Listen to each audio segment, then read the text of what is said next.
So, your players aren't interested in your stories? Let's fix that. Welcome back to How To Homebrew, the show where I, Kieran, the DM for the Dirty 20s, break down the processes that I use to craft custom content for my D&D games so that you can enhance your own. This time, we're going to be talking about quests and how to make them fun and enticing for your players, and how to read and adapt for when they're not. We just leave the money and just don't. Might not agree with you. The war between the Gith and the Mind Flayers leaves your path. That hurt. So, let's learn from my mistakes and try to make sure that that doesn't happen to any of you, or me, ever again. An important thing with quests is that you accurately understand the characters before planning them. For starting your games and planning the first few quests, you don't know them. So what I like to do is run individual session zeros to learn who they are and to be more open when players say no. I knew after finishing my session zeros, this whole Gith Mind Flayer thing in my weekly game, Akarius the Black Between the Stars, was likely not going to happen. I mean, most of the characters are selfish fanatics who only want what's best for themselves. They're not freedom fighters or conquerors. It's not going to really happen. So when I released them from my grip with that whole entire war thing that I framed out, but I didn't really go too in depth with, I didn't really release them from my grip. I've been working the entire time on getting them interested in a quest that I've been planning as a backup as well since before the start. One that ends with all of them getting fame, power, and wealth, because why not? And they get to be angry and selfish and brutal the whole way they do it. It's important that when planning your quests, a good hook is how you start. It's got to be really enticing.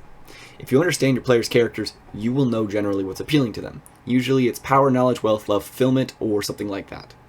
If nothing connects them all, though, no single thread that you can spin to draw them all in, there is a good way to unite them all early on.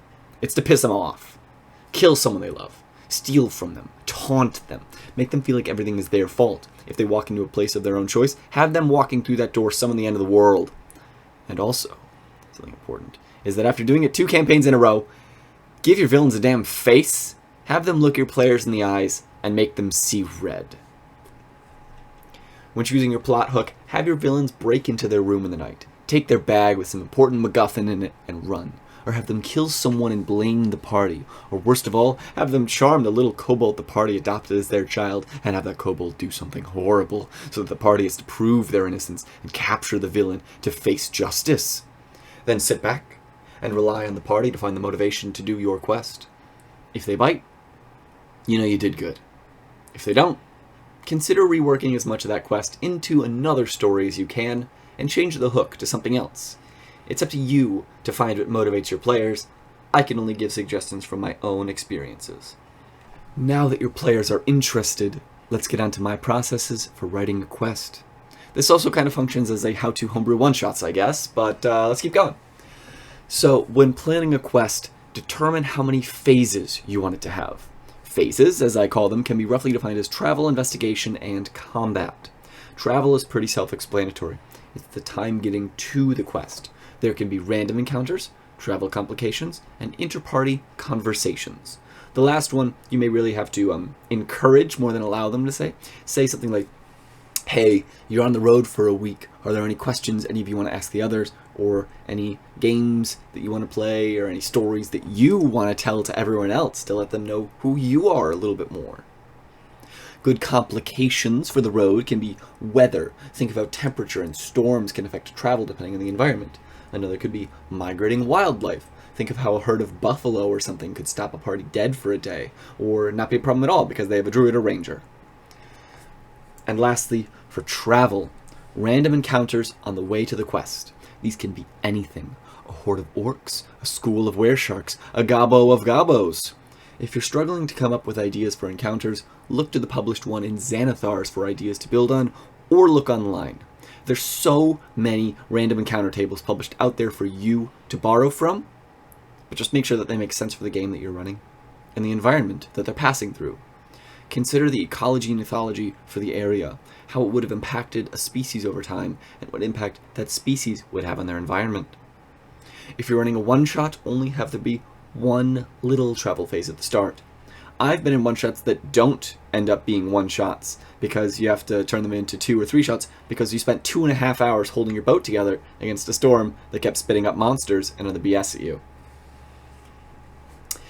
If you're running a regular campaign, though, just do what feels right. If you're just ready to get on with it, and say they're just there, I'm sure they're just as excited as you are to get on with the quest that you wrote for them. I know they should be.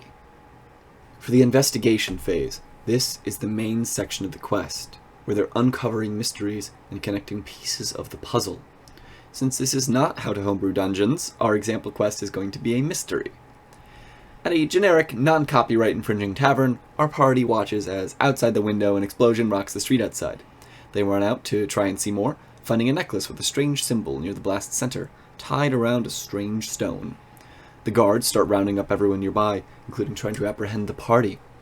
They run from this, though. The party encounters a few random encounters on the streets, and then they come across a door with the same symbol on it. Now is where they begin the investigation phase. Inside of this is a maze they uncover to plot to topple a city's government, and they figure out their next target, a ball where several important figures will be. Going to investigate this further, they are ambushed by a group of figures all wearing the same symbol as the necklace. They take the stone and run away. Later on, the party discovers that the stone was the key to an ancient vault that houses 500,000 gold pieces. They track them to this vault, where they are ambushed yet again, but they fight back, pinning the baddies in the vault, not allowing them to leave. It seems like a stalemate. What will happen next? That's on you to decide. The investigation phase of a quest could literally be anything. It is truly up to you with how to determine its length, content, and mood. One shot should be mostly investigation, with the party learning and solving puzzles until they go and reach the end combat. Investigation phases can be discussions with NPCs, they can be mazes, they can be mysteries. When writing a quest,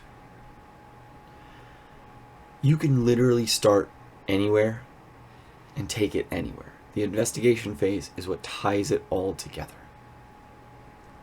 And now, with that long talk of me basically saying, figure it out, done, it's combat time. I've already gone over how to homebrew monsters and combats. Click up there if you missed it. But in short, for a quest, 3 combats max, unless it's the big one at the end of the game. Starting conflicts are a maybe. Usually there's a conflict in the middle, and there's always a conflict at the end. For one-shots, never have more than 2 combats. They take like 2 hours to run each, and you don't want to waste time when you could be running something far more interesting. Combats should be necessary, and they should drive the story. They are fights with the antagonist, their goons, or the world trying to stop you through no knowledge of their own.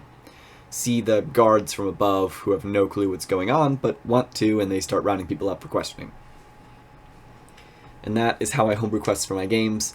I toss together these elements, I find an interesting story, I balance the combats, I find the monsters, I find the interesting path to get there, the random encounters, everything. And that's kind of it. When it comes to a general how-to homebrew quests, that is just how I do it. Thank you all for watching, everybody. I hope you enjoyed and learned something to bring to your own games. Be sure to join me next time as we tackle the final episode of this season of How to Homebrew with Dungeons. Friday uploads will not stop, though, as there will be some filler before new shows start, and maybe another season of this show. If you all have good ideas you'd like me to discuss, be sure to leave them in the comments below, because, I need them. But that is it for today, and so with that, have a good day, everyone. Bye.